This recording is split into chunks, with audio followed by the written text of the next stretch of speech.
lowest I think I've ever been in any of my Teslas. Look how pretty it is today though. Wow, look at this. Let's keep it in the lanes. We're gonna make it. We are gonna make it. I think we'll probably be at 2% by the time we actually pull in. Tesla's round trip navigator estimated that I'd be at 2%, and so just decided to risk it for the biscuit. And let's hop into the video. What's up guys, Brad with Squared Away every day. And yeah, we were down to 3% in the video you saw. And then when we pulled into the supercharger, it was actually at 2%. So set a record there, definitely the lowest I've had of any charge on any of my vehicles to this point. And I've got 3 Teslas, so pretty cool as far as that goes, only because the navigator or the TripAdvisor or whatever it is that Tesla uses actually predicted it was going to be 2%, and it was 2%, so pretty good. That was pretty good. When I left the house, it was at 16%, and we got to our final destination, which was 2%. So that is very accurate if you're ever curious, and if you ever just use it, you'll know it's accurate. So anyway, if you haven't had a chance yet, please go ahead and give me a like, give me a sub, and let's just kind of hop into the video here. Now, I get questions a lot on if I get range anxiety. And I really don't. I don't really get range anxiety with the Teslas.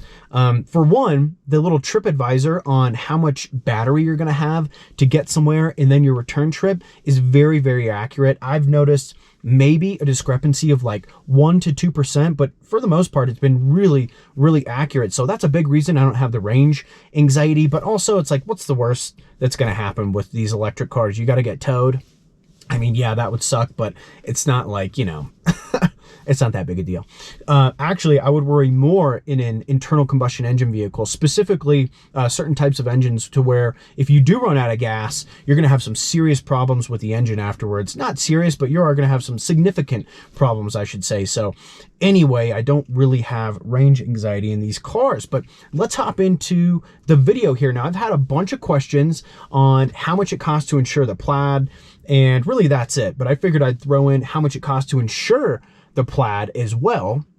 I've seen some crazy stuff on the forums, like guys and gals saying that they were paying like $500-600 a month to insure a Tesla Model S Plaid, and that is not true. It is not that expensive. Now, do keep in mind there's a lot of different, you know, factors when it comes into getting your auto insurance, and it's going to be how many vehicles are you insuring? Are you going to bundle your homeowner's insurance with your auto insurance? What's your driving record? And then actually they will take into account your credit score too when you go to get insurance, specifically if you're going to have your homeowner's insurance on there as well. So anyway, just something to be aware of. I don't have a bad driving record. I just don't. I got pulled over. Nope, I can't tell that story on camera, but I have a good driving record, and so we're going to run through what the numbers are. Now, I recently just switched, the reason I'm doing this video is because I switched auto coverage from Liberty Mutual to Travelers Insurance. Now, Liberty Mutual had my homeowners and my Tesla Model S Plaid, my Tesla Model Y Performance, my Tesla Model 3 Performance, and my 2017 Toyota Tacoma. And I've now swapped, I've split the plans. And so I've got Liberty Mutual covering my home, and I've got the Travelers Insurance covering my vehicles. So just some data points for you if you're curious on A, if you have a Plaid and you're curious if you're paying too much, and B, if you are looking at getting a Plaid and you've heard the horror stories of like $500-600 a month, okay? So let's go ahead and take a look here at what the new plan is.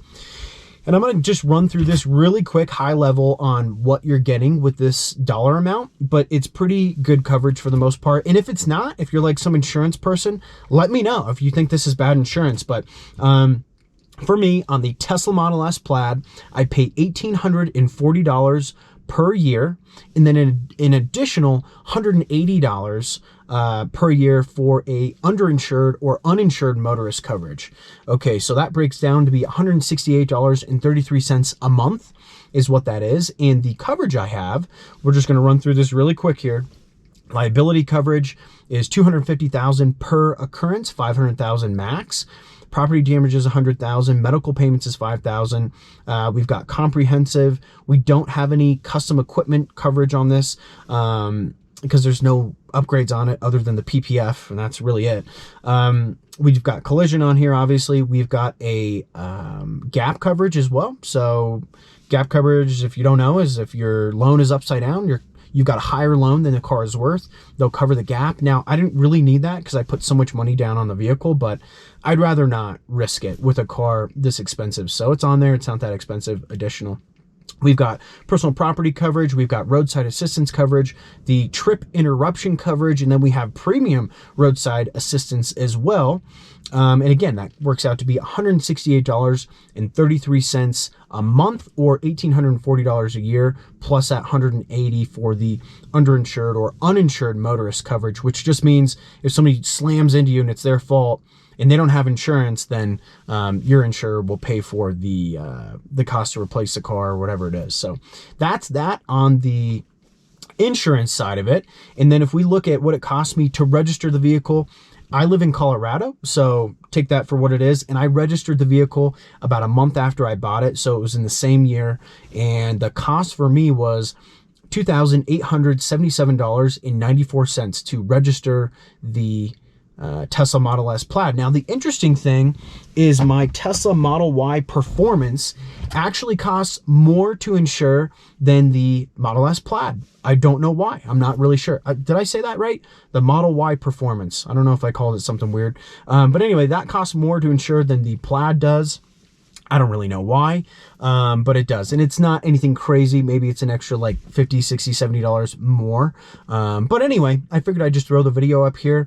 I have an interesting video coming up on getting winter tires for your Tesla Model Y or Performance Model Y, whatever you want to call it, or whatever you have. Geez, it was such a pain in the butt. I was actually going to do a 18-inch wheel and a meaty, I think it was a 255/55 18 tire, and I was going to do a BF Goodrich KO2 all-terrain tire on that vehicle. And it just turned out to be, man, there's just a lot of different discrepancies and stuff. We'll talk about it in another video, but I ended up getting a pretty cool set, and I went with the tire combo on the 21-inch wheels that is going to protect those wheels better because they're so susceptible to curb rash, and that's because the tires are so stretched out to fit those wheels that the wheel comes out further than the tire does. So anyway, that video is coming up. If you're looking for winter tires for your Model Y or an all-season tire for your Model Y, we'll be talking about that there. So that's pretty much it, guys. If you have any questions for me, comment down below. And if you haven't had a chance yet, please go ahead and like the video, sub to the channel, and we'll catch you in the next one.